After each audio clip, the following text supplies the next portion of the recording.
isang 21-year-old student sa Pampanga kumikita ng 5 to 6 digits a month sa pagtatanim ng gulay sa likod bahay? At paano ang isang Pinoy OFW family sa Middle East ay hindi na bumibili ng gulay sa nakalipas na 5 taon? Marahil ay nagtataka ka.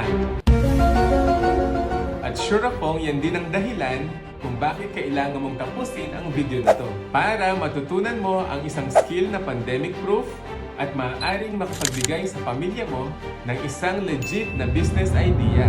So, let's dive deeper. Hi, my name is Tito Mike of Vegetable Gardening and More, wherein I try to encourage people to grow their own food wherever they may be in the planet. My family and I are currently in Qatar, producing our own food sa rooftop ng aming bahay. Yes, you heard it right. In a country where what you would normally see is lots